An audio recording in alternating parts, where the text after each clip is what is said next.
안녕하세요. 배우며 산다를 모토로 살면서 제가 미디어를 통해 얻고 느낀 바를 공유하고 있는 임세연 저널리스트입니다. 제가 얼마 전에 서울대학교에서 학생들 상대로 영화 글쓰기 수업을 진행했었는데요. 이렇게 저렇게 수업 준비를 하고 또 실제 수업에서 학생들이 궁금해하고 호기심을 갖는 포인트를 발견하고 나니까 제가 했던 수입의 아주 일부분이지만 일부 내용을 유튜브에서도 짧고 굵게 공유하고 싶다는 생각이 들더라고요. 원래 수업 부제는 24평에서 긴 비평까지였는데 24평이나 긴 비평은 사실 본격적으로 언급하자면 아주 길어질 수밖에 없는 토픽이라 또 특히 24평은 나중에 따로 영상으로 만들 생각을 하고 있어서요. 오늘은 그냥 전반적인 글쓰기에 대한 저의 팁을 공유해 보도록 하겠습니다. 글쓰기에는 여러 가지 목적이 있을 수 있어요. SNS에 자기 만족으로 글을 쓸 수도 있고 어떤 매체에 기고할 기회가 생겨서 쓰실 수도 있죠. 그게 전문가를 대상으로 한 저널일 수도 있고 아니면 대중 대상으로 한 상대적으로 진입장벽이 높지 않은 글쓰기일 수도 있습니다. 그런데 그냥 자기 만족으로 쓰는 거면 혼자 쓰는 거니까 괜찮은데 후자의 경우에는 어쩔 수 없이 저도 이제 어쩔 수 없이 같은 업계에 있고 글 쓰는 게 직업이다 보니까 평가를 하게 되거든요. 근데 저는 그런 경우를 되게 많이 봤어요. 아니, 긴 글은 잘 쓰신다고 들었고 또 좋아하는 독자들도 있는데 왜 짧은 글을 잘 못 쓰시지? 여기서 짧은 글이라고 하면 정말 짧은 프리뷰, 리뷰나 스트레이트 기사 같은 걸 말합니다.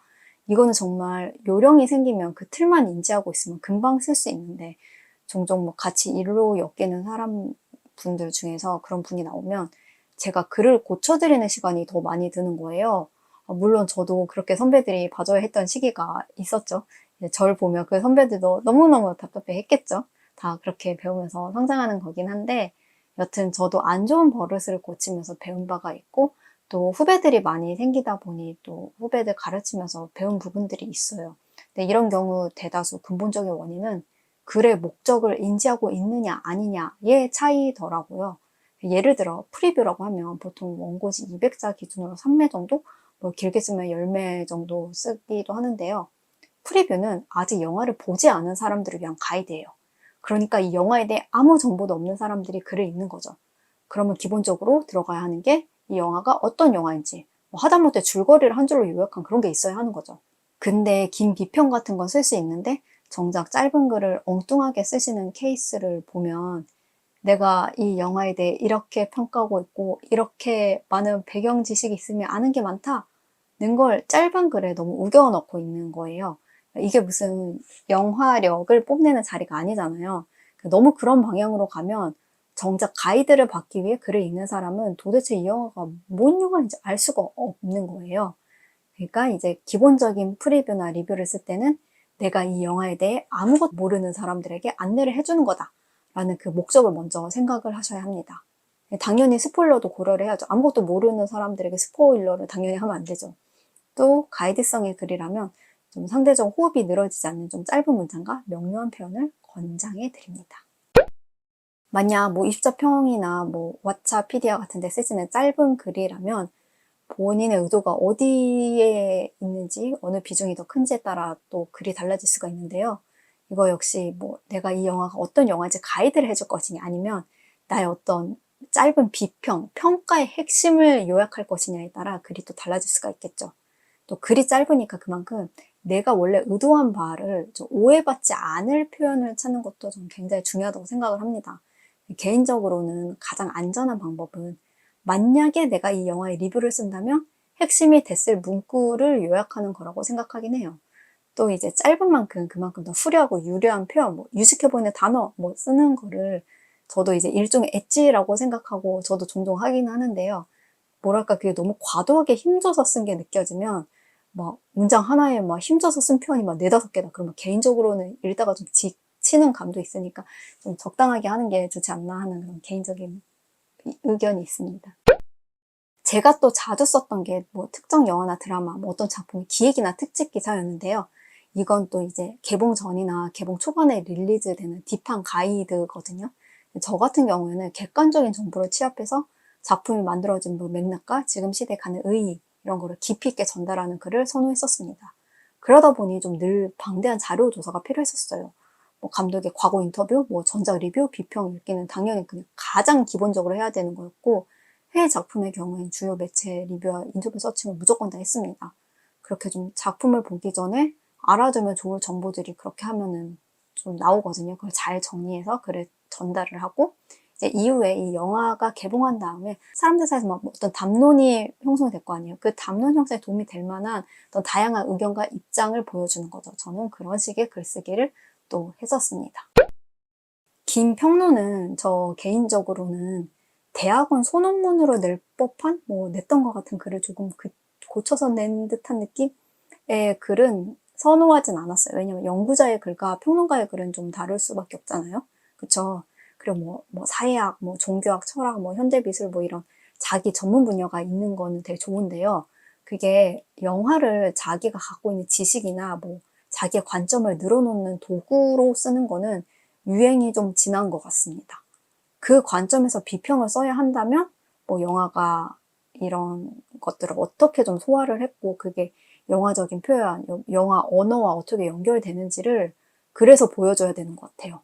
그리고 이미 나온 평론을 소화하는 거는 그것과 뭐 다르게 생각하기 위해서 내지는 좀 비슷한 거를 피하기 위해서 필요한 거지 그거를 따라하거나 베끼기 위함이 아니거든요. 그게 또 굉장히 중요하다고 생각을 합니다. 제일 중요한 거.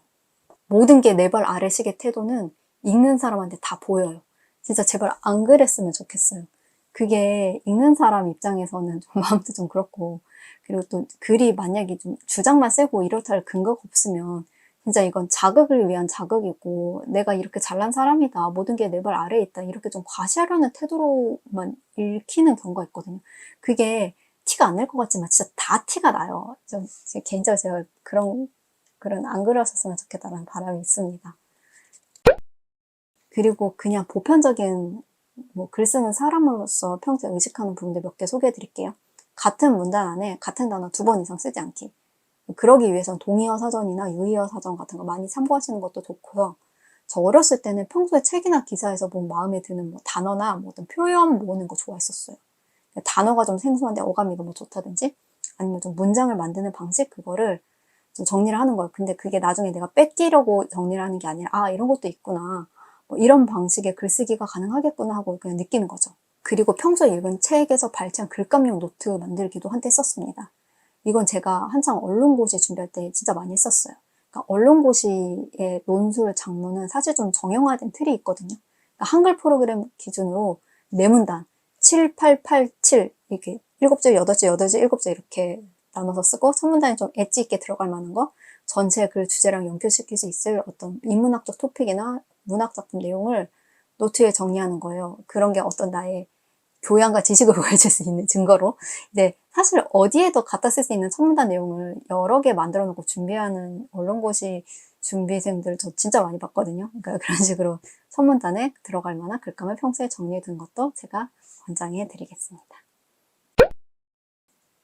제가 특강할 때 좋은 첫 문장을 만드는 법이 궁금합니다 같은 질문을 주신 분도 있었어요.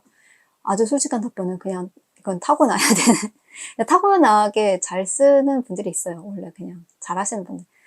원래 잘 쓰시는 분들. 근데 우리 대부분은 타고나지를 못했으니까 첫 문장을 기가 막히게 쓰진 못하더라도 첫 문단 잘 쓰기 정도는 노력으로 해낼 수 있으니까 그 얘기를 좀 해드릴게요. 제가 아까 언급했었던 글감 노트 같은 걸 평소에 만들어 두시면 첫 문단 쓰기에 되게 도움이 많이 되겠죠. 그리고 이건 저에게 글쓰기를 가르쳐줬던 제가 작가로서 되게 존경했던 선배들이 알려준 꿀팁인데요. 어떤 영화나 드라마를 보고 아 이런 내용으로 글을 써야겠다라는 어떤 발상이 처음에 있잖아요. 그걸 첫 문단이나 두 번째 문단에서 그냥 까고 시작을 하세요. 그리고 거기서 한 단계 더 깊은 이야기, 더 깊은 논의를 계속 파고 들어가다 보면 내가 처음에는 떠올리지 못했던 어떤 새로운 통찰이 들어가 있는 글이 나올 수 있다는 거예요. 그리고 내가 처음에 야심차게 이 얘기 써야지 했던 거를 초반에 던져버리면 그 자체가 초반의 임팩트가 되는 거잖아요. 그러면 자연스럽게 초반의 흡입력과 좀 더 깊은 이야기, 두 마리 토끼를 다 잡을 수 있는 거죠. 사실 글의 구성을 미리 짜고 들어가는 작가도 있고 아닌 사람도 있고 뭐가 더 맞다고 할 수 있는 문제는 아닌 것 같습니다. 왜냐면 글 구성 미리 완벽하게 안 짜고 들어가도 되게 잘 쓰시는 분들 저 많이 봤거든요. 여튼 제가 방금 알려드린 팁은 아무래도 그러니까 구성 미리 안 짜고 들어가신 분들 후자의 경우에도 어울리는 스킬이긴 합니다. 또 이런 것도 있습니다. 영화나 드라마 보시고 막 떠오르는 영감이나 문장이 있을 거 아니에요. 그걸 한글 프로그램이나 워드 켜서 다 쓰세요. 다 쓰시고 그 문장들이 모여서 하나의 글이 되려면 어떻게 논리를 만들어야 하고 그 중간에 어떤 문장들이 배치가 되어야 하는지, 어떤 순서로 배치가 되어야 되는지를 하나씩 구조를 거기서부터 만들어가는 거예요. 그렇게 하다 보면 글이 완성이 된다 하는 팁도 제가 선배들로부터 배웠습니다. 네, 오늘 제가 준비한 이야기는 여기까지고요. 글쓰기에 관련된 콘텐츠는 앞으로도 좀 다양하게 업데이트 해보려고 합니다. 그리고 언젠가 제가 20자평에 관한 굉장히 솔직한 이야기를 담은 영상도 준비해보고 있습니다. 그럼 다음 이 시간에 또 뵙겠습니다. 안녕히 계세요.